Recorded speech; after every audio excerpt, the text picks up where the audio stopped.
নজর রাখবো পরবর্তী সংবাদে।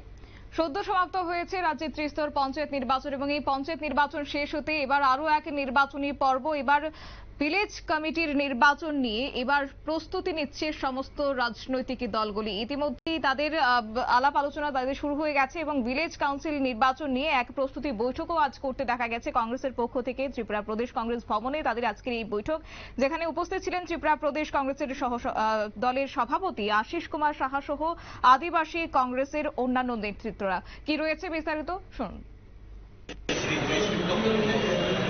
খুব শীঘ্রই প্রশাসনের পক্ষ থেকে ভিলেজ কাউন্সিল নির্বাচনের প্রস্তুতি শুরু হয়েছে।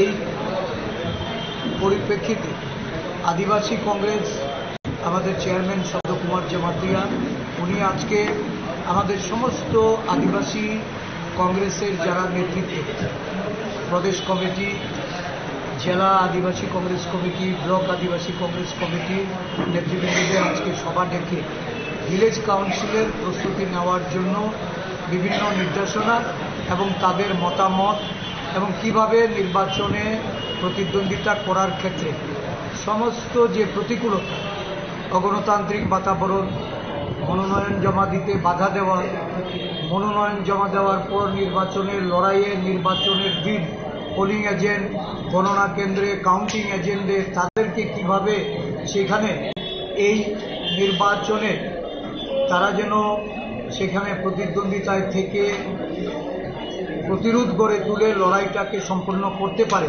সেই লক্ষ্যেই আজকের এই সভা। এটা প্রস্তুতি সভা বলা চলে। তবে এই বিষয়ে বিস্তারিত আমাদের আদিবাসী কংগ্রেসের চেয়ারম্যান সদ্য কুমার জামাতিয়া উনি আপনাদের।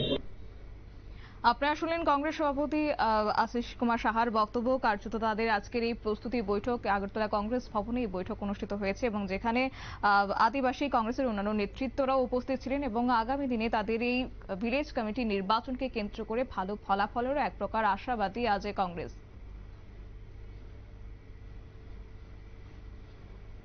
নিয়ে নিচ্ছে ছোট একটি বিজ্ঞাপন বিরতির সঙ্গে থাকুন।